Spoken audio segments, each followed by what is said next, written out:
आदाब दोस्तों, आप देख रहे हैं सियासी अड्डा। मैं हूं आपके साथ जिया खान। दोस्तों, ये खबर एक बेटी की है, उस प्रदेश की जहां कन्या पूजन तो मुख्यमंत्री खुद करते हैं, लेकिन जब उसी प्रदेश में एक बेटी पर अत्याचार होता है तो कोई आवाज उठाने वाला नहीं होता। क्या कन्या पूजन सिर्फ दिखावा बनकर रह गया है?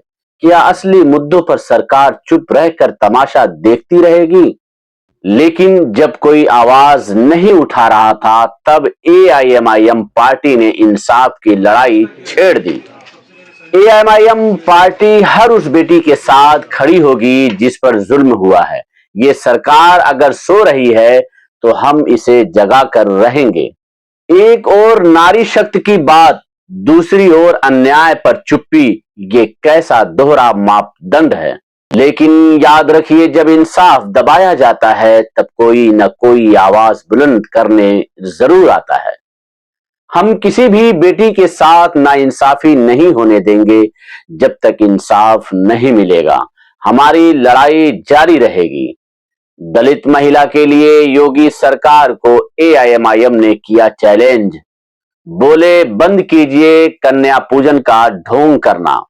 दोस्तों, उत्तर प्रदेश जिला बलिया के जिला अस्पताल ट्रामा सेंटर में तैनात दलित स्टाफ नर्स प्रीति भारती के साथ बदसलूकी व जाति सूचक गाली देने के बाद भी विभाग द्वारा कार्रवाई नहीं किए जाने पर ऑल इंडिया मजलिस इत्तेहादुल मुस्लिमीन पार्टी ने पार्टी के कैंप कार्यालय बहेरी में बैठकर उत्तर प्रदेश के मुख्यमंत्री से हस्तक्षेप कर न्याय दिलाने की मांग की। पार्टी के प्रदेश महासचिव मोहम्मद शमीम खान ने कहा कि मुख्यमंत्री जी जब नवरात्रि में कन्या का पैर अपने हाथों से धोते हैं और पूजने का काम करते हैं तो बेटी और महिला का सम्मान देखकर हमें भी खुशी होती है। लेकिन वही बेटी जब बड़ी होकर अस्पताल में सेवा देने का कार्य करती है तो इसी उत्तर प्रदेश में लफंगे, गुंडे और बदमाश रात में शराब पीकर हंगामा करते हैं, जाति सूचक गाली देने का काम करते हैं तो उनके ऊपर कोई कार्रवाई नहीं होती और इंसाफ के लिए दर दर भटकती उस बेटी के पैर थक जाते हैं। मैं पूछना चाहता हूं कि वो पैर धोने वाला मुख्यमंत्री कौन है और इस बेटी को इंसाफ न दिला पाने वाला वो मुख्यमंत्री कौन है? आखिर ये किसकी सरकार चल रही है? जिले के और प्रदेश के जिम्मेदार यहां मौन क्यों हो जाते हैं? एआईएमआईएम पार्टी के कार्यकर्ताओं और पदाधिकारियों का कहना है कि हम पार्टी के लोग बैरिस्टर असदुद्दीन ओवैसी और प्रदेश अध्यक्ष हाजी शौकत अली साहब के सिपाही हैं। हमारे नेता ने कहा कि देश और प्रदेश में जब भी किसी गरीब, कमजोर, दलित, पिछड़े, शोषित, वंचित पर अत्याचार हो तो तुम इंसाफ की लड़ाई में उसका साथ देना। और यहां भी जब तक उस बेटी और बहन को इंसाफ नहीं मिल जाएगा तब तक हम उसकी लड़ाई लड़ते रहेंगे। उस बहन का ढाल बनाकर उसकी हिफाजत करने का काम करेंगे। इस अवसर पर जिला संगठन प्रभारी मोहम्मद नसीम खान, जिला अध्यक्ष राकेश कुमार गुप्ता, जिला प्रमुख महासचिव महताब आलम, जिला सचिव फरीद अहमद मुराद, जिला संगठन मंत्री मुदस्सिर अंसारी, जिला मीडिया प्रभारी इम्तियाज अहमद, जिला सचिव दीपक यादव, जिला कार्य समिति के सदस्य मोहम्मद मुस्तफा, सनाउल्लाह खान व नियाज अहमद, पूर्वांचल के पूर्व सचिव कालिका प्रसाद, छोटन राजभर, तिरुभवन नाम इत्यादि लोग मौजूद रहे। दोस्तों, आइए देखते हैं कि एआईएमआईएम पार्टी के प्रदेश महासचिव मोहम्मद शमीम खान ने क्या कहा। हाँ सर, किस तरह का कैसी प्रेस वार्ता का आयोजन किया गया? एक बात कह के अपनी बात को शुरू करूंगा। तख्तेशाही की क़यादत होती नहीं तुमसे, भाईचारे की सियासत होती नहीं तुमसे, जो मैं कहता हूं वो तुम सुन भी नहीं सकते, एक बेटी की हिफाजत हो सकती नहीं तुमसे। आज हमारी पार्टी अभी कुछ दिन पहले बलिया अस्पताल में एक दलित बेटी के साथ जो शर्मनाक घटना घटी, जाति सूचक गालियां दी गई, रात के वक्त में उसका उत्पीड़न किया गया।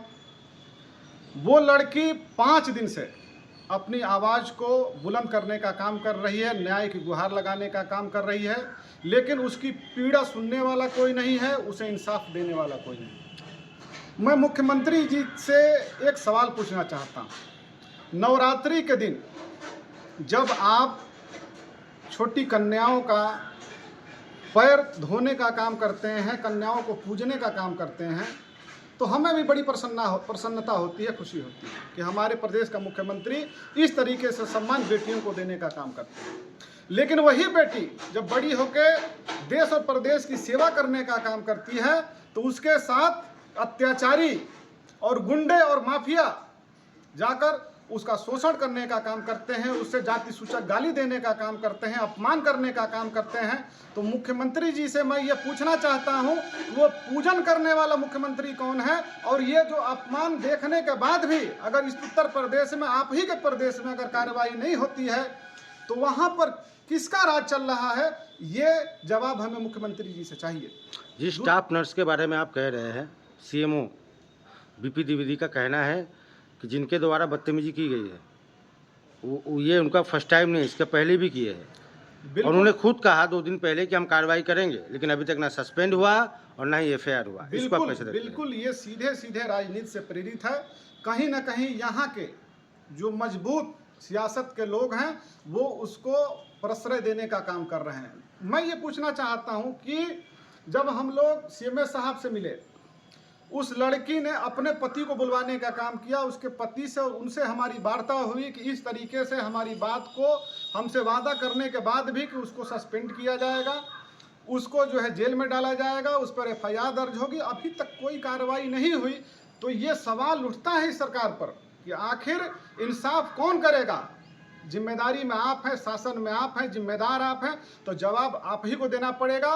अगर 2-4 दिन के अंदर एफआईआर दर्ज नहीं हुआ, बड़ी कार्रवाई नहीं हुई, तो हमारी पार्टी और हमारे नेता बैरिस्टर असदुद्दीन ओवैसी साहब ने कह दिया है कि आप किसी भी गरीब, मजलूम, दलित, पिछड़े के लिए आप खड़े होने का काम करिए, लड़ने का काम करिए। हम लोग बैरिस्टर असदुद्दीन ओवैसी साहब के सिपाही हैं और प्रदेश अध्यक्ष हाजी शौकत अली साहब के सिपाही हैं। हम लोग डरने का काम नहीं करेंगे। हम उस बहन के लिए भाई बनकर, ढाल बनकर उसके लिए लड़ने का काम करेंगे। धन्यवाद। दोस्तों, अब आपकी बारी है कि ये बताएं, जहां पर कन्या का पूजन होता है, मुख्यमंत्री जी खुद करते हैं, लेकिन जब उसी प्रदेश में एक बेटी पर अत्याचार होता है और सिर्फ एआईएमआईएम पार्टी के अलावा कोई आवाज उठाने वाला नहीं होता है। आप सब अपनी राय हमें कमेंट में जरूर बताएं और इसे ज्यादा से ज्यादा शेयर करें और सियासी अड्डा को सब्सक्राइब करना न भूलें। जाते जाते बेल आइकन को दबाना न भूलें ताकि आपको हर अपडेट सबसे पहले मिले। देखते रहिए सियासी अड्डा, जहां खबर मिलेगी बेबाक और बेखौफ अंदाज में। इस खबर में बस इतना ही। मिलते हैं अगली खबरों के साथ, तब तक आप अपना ख्याल रखें। शुक्रिया।